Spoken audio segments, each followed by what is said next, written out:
Checkout tracking by the NPD Group brings you a receipt collecting system that gathers data anonymously through technology we created, providing your businesses with answers.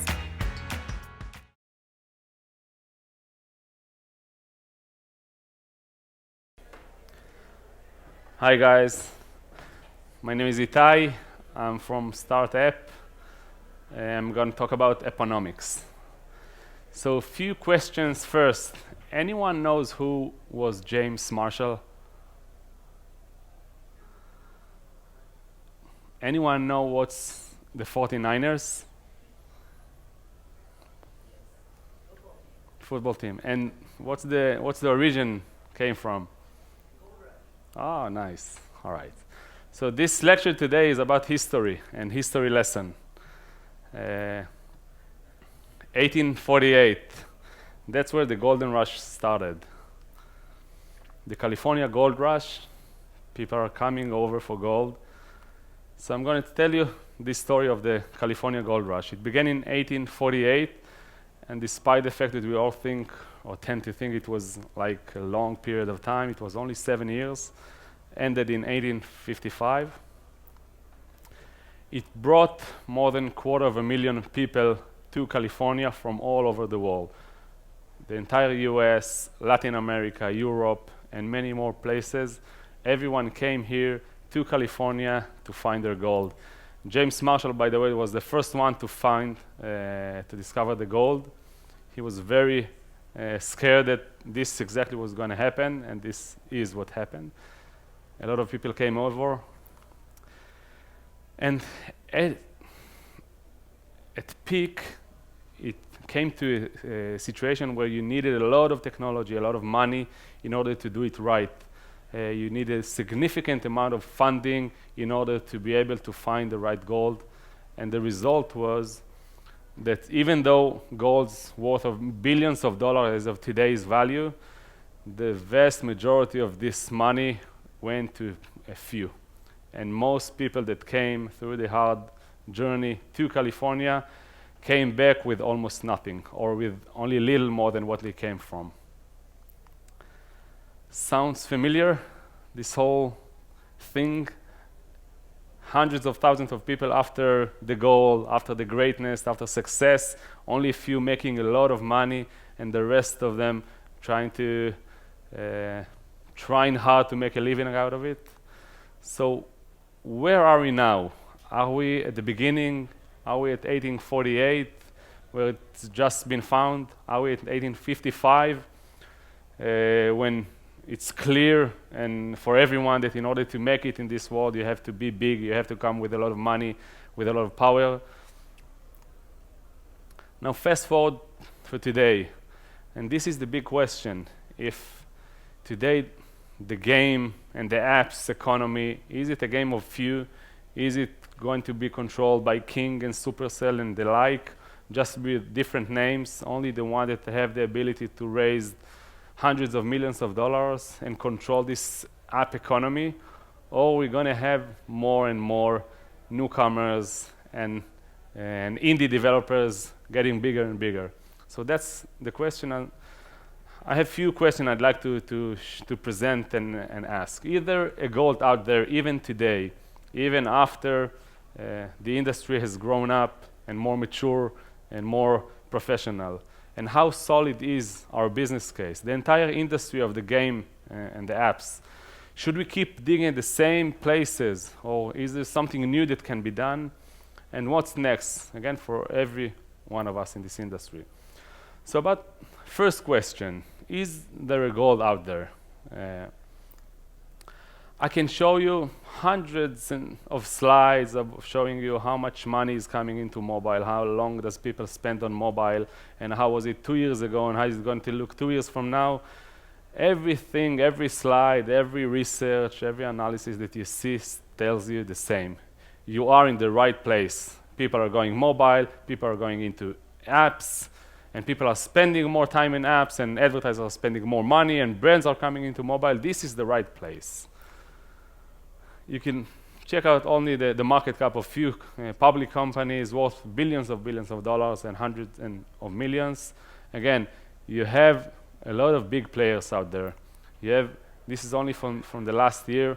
You can see companies raising more than $100 million just to build a business and grow faster and faster. Whatever is happening here with Casual Connect and with other conferences, you see it packed with people. This is again all proof that yes, there is gold out there. Now the question is, who of us is gonna take a piece of it? So who are the gold diggers? Who are the players here? And what are alternatives for making money or making a living out of it? So we have the freemium, free download with in-app purchase, obviously the holy grail of every mobile game, trying to make most of the money from the users that are paying for extra features, like Clash of Clans and other apps. You have the paid, which is a paid download, no in-app purchase, no advertising, which is kind of decreasing in time. We can see less and less apps and games that are being offered from the get-go as paid apps. You have the paid MUM, which is kind of a combination of the paid download plus in-app purchase. So if the last one was not having a lot of market share, this is even less than that. And you have the in-app advertising, which are ads, apps supported by ads only. So this is the combination of alternative. This was those stats about which of the ad formats earns the most. It came from App Annie research, and you can see that still, as of 2014, most of the revenue from ads came from the static banner ads, the small ones. Next in line is the full screen ads, and then video, enriched media, and others. I can put my money that this slide is not going to look the same a year from now. The static banner ads are going to get less and less of the revenue. We're going to see more and more full page ads, video, rich media ads, other innovative kind of ad units. This is going to take over, and developers are getting more into understanding that the old model won't work anymore. I'll give you a few seconds to check out this slide. It's the percentage of monthly active users on freemium apps who make at least one in-app purchase.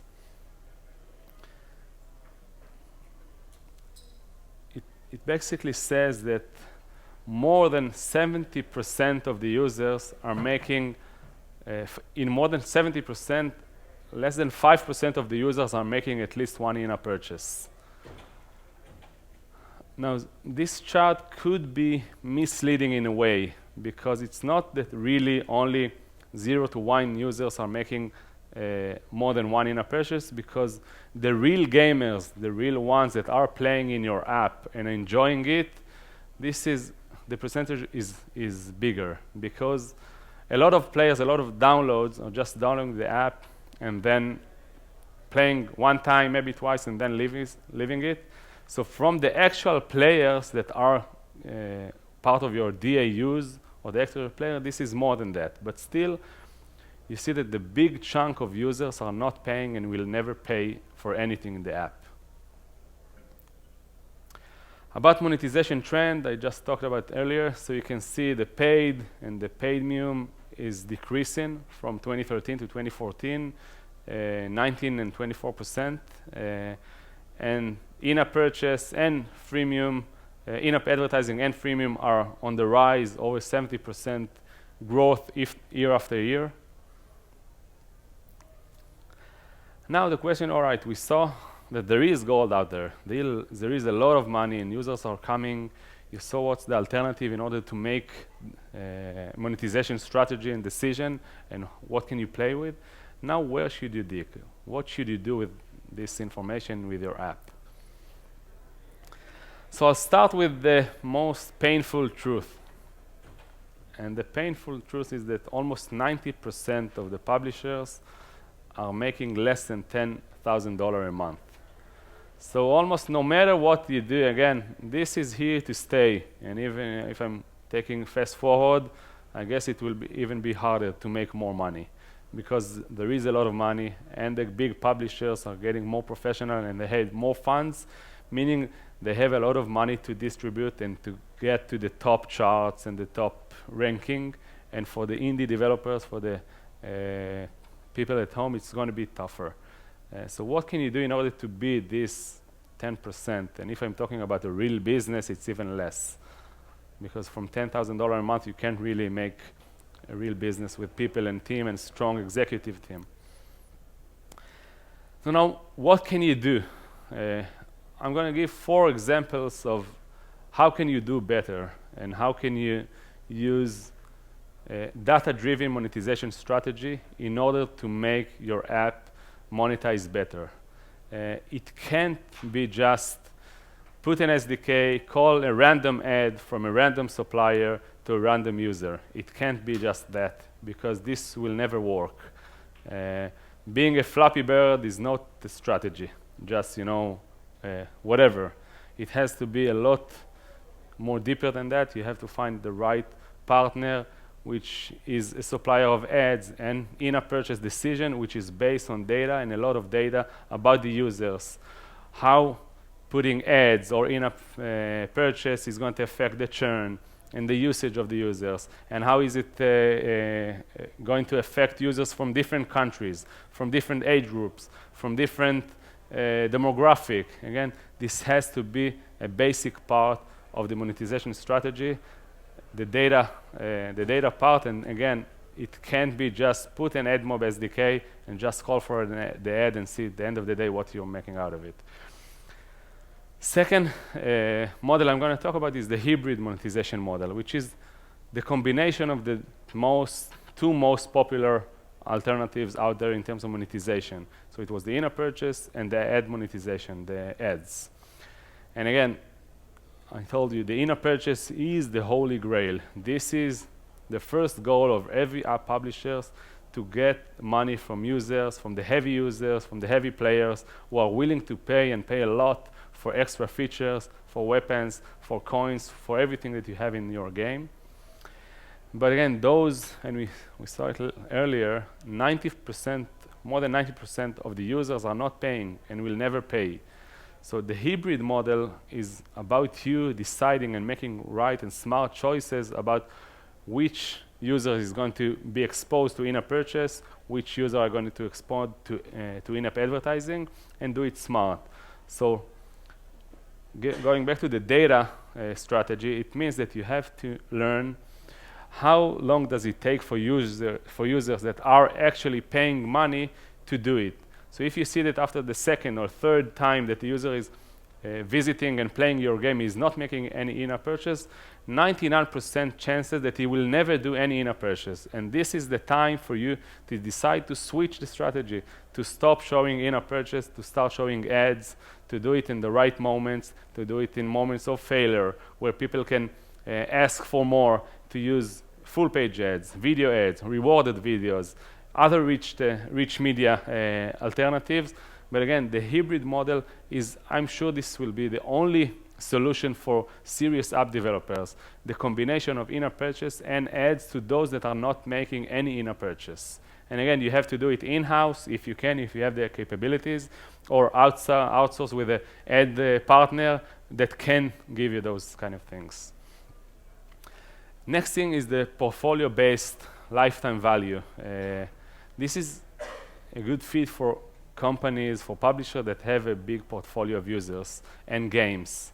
Meaning, if there is a game, and from that game, if the user is downloading it and playing it, and then he later go viral and go to cross-promotion and download other apps, you have to take it into consideration when calculating lifetime value. So if the user, from the first game that he downloaded, made, I don't know, 50 cents of in-app purchase, and you made few more cents from advertising, but then he goes on and downloading another game and plays it and make more money here and another one, you have to take this viral effect into consideration and say, hey, our lifetime value of users are X, and take the whole thing, and maybe this can be the change from having small operation, viral, organic growth only, to a massive user acquisition, because the difference between lifetime value of someone that is making 60 or 70 cents to $1.20 could make a big difference. It means that if you have a budget, you can spend a lot on user acquisition, and it's going to be ROI positive for you guys. So it has to be taking into account the whole life value of the whole portfolio. And you have to understand which kind of games you'd like to promote from which kind of games. And again, everything in terms of when you look at the lifetime value of the users for his lifetime. Fourth point is the creative innovation. This is something can be done within the game, but something creative, something that stands out, something that looks different. Mobile users are getting bored every time. So if you see that something is working today, not necessarily it's going to be working 6 months. You have to innovate more and more in terms of every main aspect of the game.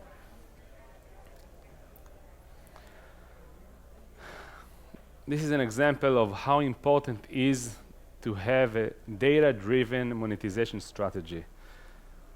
You can see that in India, 30% of the revenue is coming from in-app purchase for specific games, and 70% comes from ads. And in Japan, over 80% comes with in-app purchase and less than 20% from ads.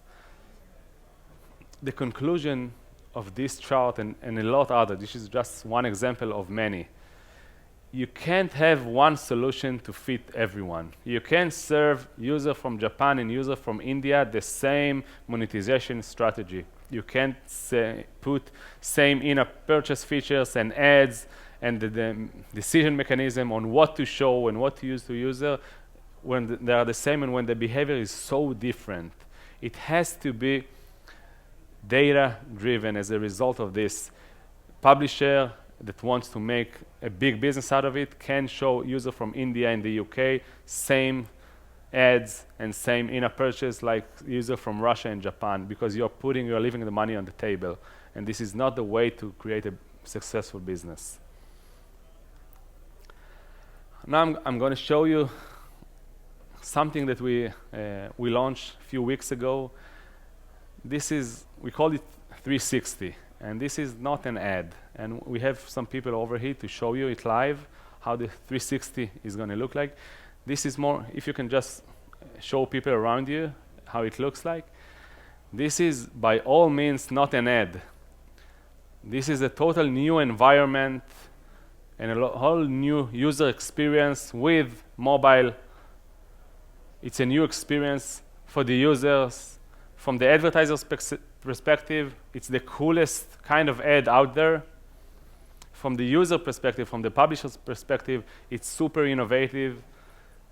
Users are not getting used to it. They can see the ad 360. It uses the device gyroscope, and you can play with it. It gives a whole new concept of what is mobile ads. So we launched it a few weeks ago, and we see great results with this. Again, both for advertisers and publishers, and this is again for us to be able to innovate, to change, to test things, because I'm sure that we're going to see that in some countries it works great, for some it doesn't, for some users it's excellent, and for some it doesn't. It has to be the state of mind of you whenever you are developing a game. It can't come to a place where you finish the game and only then start thinking about what's the monetization strategy. Where are we going to present ads? Where are we going to present in-app purchase offers? Again, it has to be way more than that. And again, the only mean to success is to just stand out. It could be with the design, with the development, with the ads, with the strategy, with data. It has to be a way better than anyone else out there. And you can see just the indie place. There are a lot of youngsters here coming after your money. You have to do better than that. We are a startup. We call ourselves the brains and beauty of mobile advertising.